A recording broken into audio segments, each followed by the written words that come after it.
Driven to Win presents Chapter 12, Death on the Moor. Holmes returns and death awaits on the moor. For a moment or two I sat breathless, hardly able to believe my ears. Then my senses and my voice came back to me, while a crushing weight of responsibility seemed in an instant to be lifted from my soul. That cold, incisive, ironical voice could belong to but one man in all the world.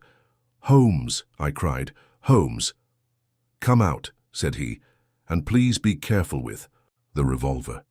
I stooped under the rude lintel, and there he sat upon a stone outside, his grey eyes dancing with amusement as they fell upon my astonished features. He was thin and worn, but clear and alert, his keen face bronzed by the sun and roughened by the wind.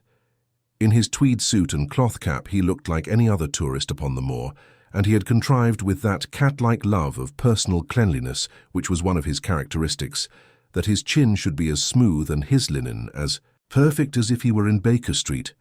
"I never was more glad to see anyone in my life," said I as I wrung him by the hand. "Or more astonished, eh?" "Well, I must confess to it. The surprise was not all on one side, I assure you.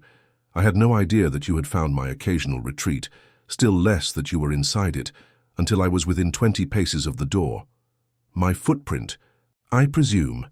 No, Watson, I fear that I could not undertake to recognize your footprint amid all the footprints of the world.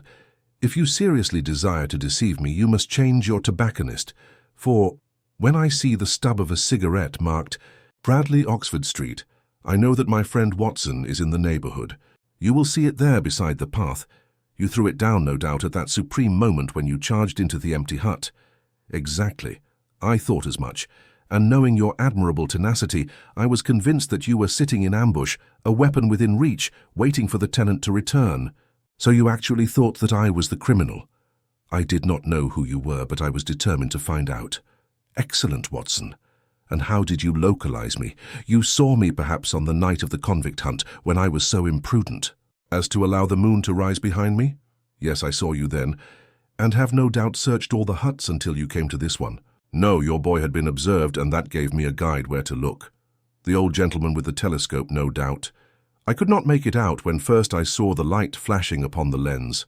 He rose and peeped into the hut. Ha, I see that Cartwright has brought up some supplies. What's this paper? So you have been to Coombe Tracy, have you?" "Yes." "To see Mrs. Laura Lyons?" "Exactly." "Well done. Our researches have evidently been running on parallel lines, and when we unite our results I expect we shall have a fairly full knowledge of the case. Well, I am glad from my heart that you are here, for indeed the responsibility and the mystery were both becoming too much for my nerves.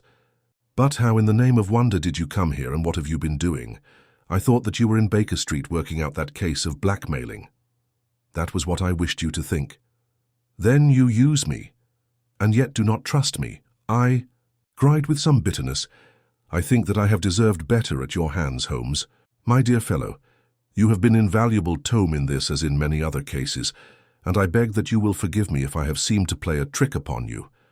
In truth, it was partly for your own sake that I did it, and it was my appreciation of the danger which you ran which led me to come down and examine the matter for myself. Had he been with Sir Henry and you, it is confident that my point of view would have been the same as yours, and my presence would have warned our very formidable opponents to be on their guard. As it is, I have been able to get about as I could not, possibly, have done had I been living in the hall, and I remain an unknown factor in the business, ready to throw in all my weight at a critical moment. But why keep me in the dark? For you to know could not have helped us, and might possibly have led to my discovery. You would have wished to tell me something, or in your kindness you would have brought me out some comfort or other, and so an unnecessary risk would be run. I brought Cartwright down with me. You remember the little chap at the express office, and he has seen after my simple wants, a loaf of bread and a clean collar. What does man want more? He has given me an extra pair of eyes upon a very active pair of feet, and both have been invaluable. Then my reports have all been wasted. My voice trembled as I recalled the pains and the pride with which I had composed them. Holmes took a bundle of papers from his pocket. "Here are your reports, my dear fellow, and very well thumbed, I assure you. I made excellent arrangements, and they are only delayed one day upon their way. I must compliment you exceedingly upon the zeal and the intelligence which you've shown over an extraordinarily difficult case." I was still rather raw over the deception which had been practiced upon me, but the warmth of Holmes's praise drove my anger from my mind. I felt also in my heart that he was right in what he said, and that it was really best for our purpose that I should not have known that he was upon the moor. "That's better," said he, seeing the shadow rise from my face. "And now tell me the result of your visit to Mrs. Laura Lyons." It was not difficult for me to guess that it was to see her that you had gone, for I am already aware that she is the one person in Coombe Tracey who might be of service to us in the matter. In fact, if you had not gone today, it is exceedingly probable that I should have gone tomorrow. The sun had set and dusk was settling over the moor. The air had turned chill and we withdrew into the hut for warmth. There, sitting together in the twilight, I told Holmes of my conversation with the lady. So interested was he that I had torpeed some of it twice before he was satisfied. "This is most important," said he when I had concluded. "It fills up a gap which I had been unable to bridge in this most complex affair. You're aware, perhaps, that a close intimacy exists between this lady and the man Stapleton?" "I did not know of a close intimacy. There can be no doubt about the matter. They meet, they write. There is a complete understanding between them. Now this puts a very powerful weapon into our hands. If I could only use it to detach his wife. I am giving you some information now in return for all that you have given me.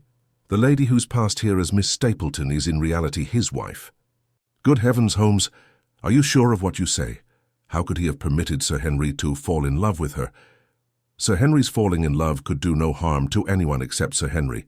He took particular care that Sir Henry did not make love to her, as you have yourself observed. I repeat that the lady is his wife and not his sister. But why this elaborate deception? Because he foresaw that she would be very much more useful to him in the character of a free woman. All my unspoken instincts, my vague suspicions, suddenly took shape and centered upon the naturalist. In that impassive, colorless man, with his straw hat and his butterfly net, I seemed to see something terrible, a creature of infinite patience and craft, with a smiling face and a murderous heart. It is he, then, who is our enemy. It is he who dogged us in London. So I read the riddle, and the warning it must have come from her. Exactly. The shape of some monstrous villainy, half seen, half guessed, loomed through the darkness which had girt me so long. But are you sure of this, Holmes? How do you know that the woman is his wife? Because he so far forgot himself as to tell your true piece of autobiography upon the occasion when he first met you, and I dare say he has many a time regretted it since. He was once a schoolmaster in the north of England. Now there is none more easy to trace than a schoolmaster. There are scholastic agencies by which one may identify any man who has been in the profession. A little investigation showed me that his school had come to grief under atrocious circumstances, and that the man who had owned it, the name was different, had disappeared with his wife. The descriptions agreed. When I learned that the missing man was devoted to entomology, the identification was complete. The darkness was rising, but much was still hidden by the shadows. If this woman is in truth his wife, where does Mrs. Laura Lyons come in? I asked. That is one of the points upon which your own researches have shed a light. Your interview with the lady has cleared the situation very much. I did not know about a projected divorce between herself and her husband. In that case, regarding Stapleton as an unmarried man, she counted no doubt upon becoming his wife. And when she is undeceived, why then we may find the lady of service. It must be our first duty to see her, both of us, tomorrow. Don't you think, Watson, that you are away from your charge rather long? Your place should be at Baskerville Hall. The last red streaks had faded away in the west, and night had settled upon the moor. A few faint stars were gleaming in a violet sky. One last question, Holmes, I said as I rose. Surely there is no need of secrecy between you and me. What is the meaning of it all? What is Hefter? Holmes's voice sank as he answered, It is murder, Watson. Refined, cold-blooded, deliberate. Murder? Do not ask me for particulars. My nets are closing upon him, even as his are upon Sir Henry, and with your help he is already almost at my mercy. There is but one danger which can threaten us. It is that he should strike before we are ready to do so. Another day, 2 at the most, and I have my case complete. But until then, guard your charge as closely as ever a fond mother watched her ailing child. Your mission today has justified itself, and yet I could almost wish that you had not left. His side. Hark! A terrible scream. A prolonged yell of horror and anguish burst out of the silence of the moor. That frightful cry turned the blood to ice in my veins. "Oh my God!" I gasped. "What is it? What does it mean?" Holmes had sprung to his feet, and I saw his dark, athletic outline at the door of the hut, his shoulders stooping, his head thrust forward, his face peering into the darkness. "Hush," he whispered. "Hush!" The cry had been loud on account of its vehemence, but it had pealed out from somewhere far off on the shadowy plain. Now it burst upon our ears, nearer, louder, more urgent than before. "Where is it?" Holmes whispered. And I knew from the thrill of his voice that he, the man of iron, was shaken to the soul. "Where is it, Watson?" "There, I think." I pointed into the darkness. "No, there." Again the agonized cry swept through the silent night, louder and much nearer than ever, and a new sound mingled with it, a deep, muttered rumble, musical and yet menacing, rising and falling like the low, constant murmur of the seer. "The Hound!" cried Holmes. "Come, Watson, come, great heavens, if we are too late." He had started running swiftly over the moor, and I had followed at his heels. But now from somewhere among the broken ground immediately in front of us, there came one last despairing yell, and then a dull, heavy thud. We halted and listened. Not another sound broke the heavy silence of the windless night. I saw Holmes put his hand to his forehead, like a man distracted. He stamped his feet upon the ground. "He has beaten us, Watson. We are too late." "No, no, surely not." Fool that I was to hold my hand. "And you, Watson, see what comes of abandoning your charge. But by heaven, if the worst has happened, we'll avenge him."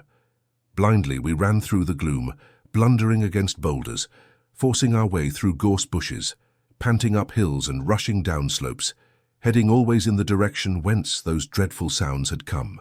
At every rise Holmes looked eagerly round him, but the shadows were thick upon the moor, and nothing moved upon its dreary face.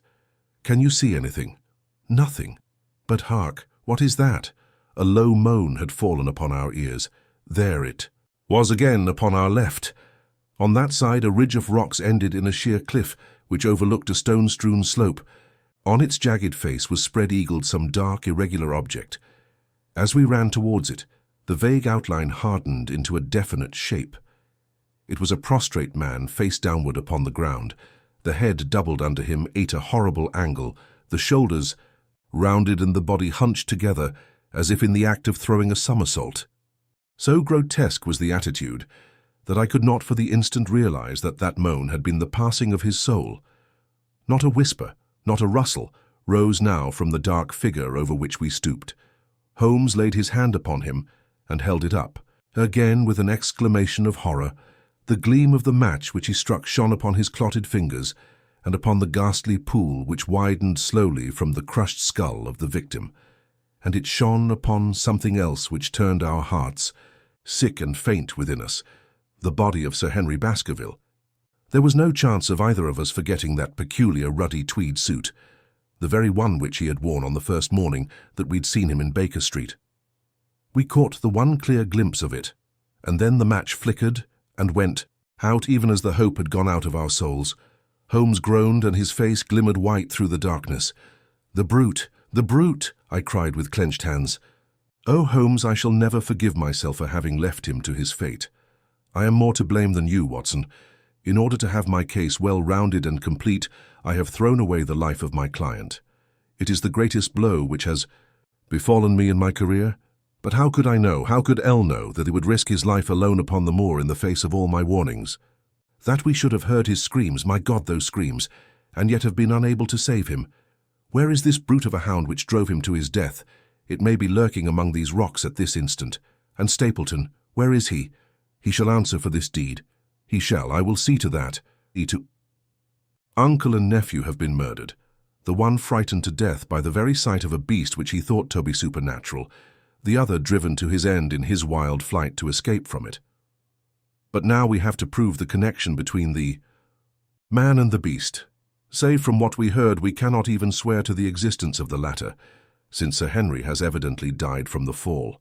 But by heavens, Cunning as he is, the fellow shall be in my power before another day is past."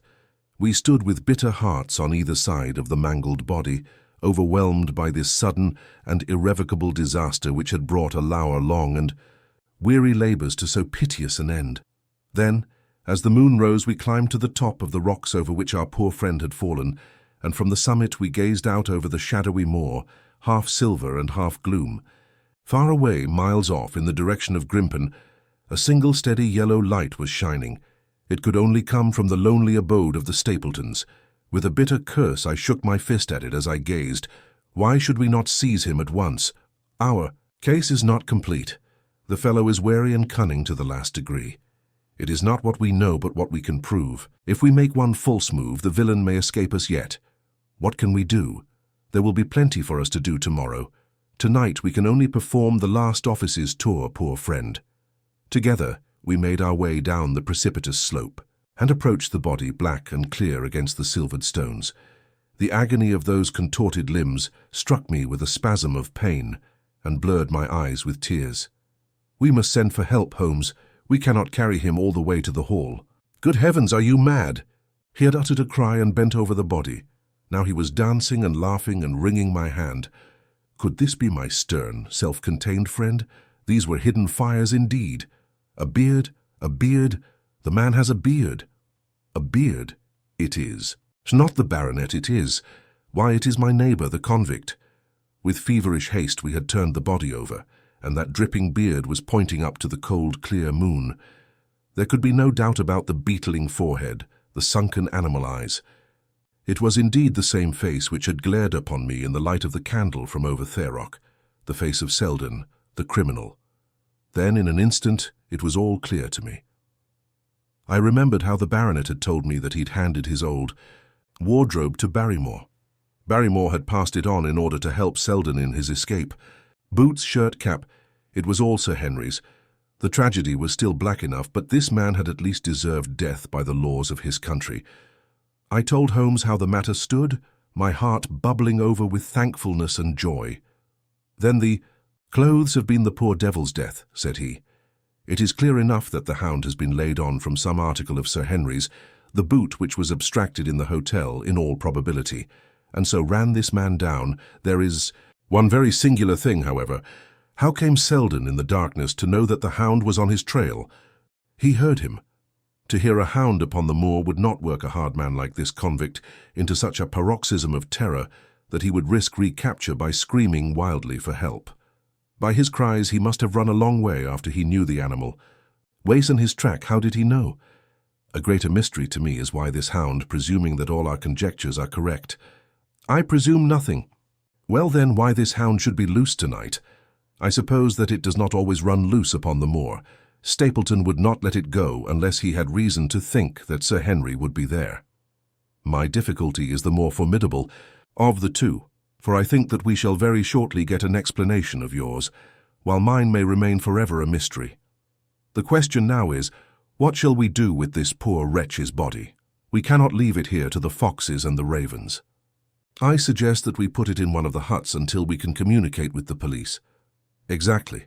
I have no doubt that you and I could carry it so far. Hallo, Watson, what's this? It's the man himself, by all that's wonderful and audacious. Not a word to show your suspicions. Not a word, or my plans crumble to the ground. A figure was approaching us over the moor, and I saw the dull red glow of a cigar. The moon shone upon him, and I could distinguish the dapper shape and jaunty walk of the naturalist. He stopped when he saw us, and then came on again. Why, Doctor? Watson, that's not you, is it? You are the last man that I should have expected to see out on the moor at this time of night. But dear me, what's this? Somebody hurt? Don't tell me that it is our friend Sir Henry. He hurried past me and stooped over the dead man.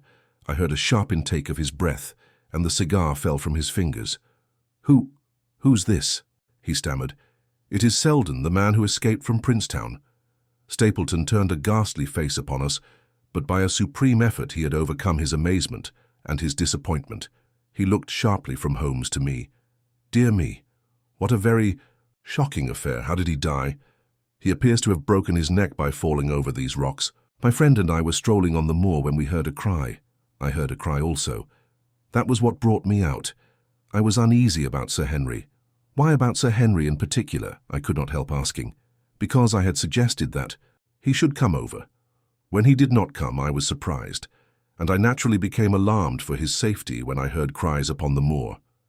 By the way, his eyes darted again from my face to Holmes's. Did you hear anything else besides a cry? No, said Holmes. Did you? No. What do you mean then? Oh, you know the stories that the peasants tell about a phantom hound and so on. It is said to be heard at night upon the moor. I was wondering if there were any evidence of such a sound tonight.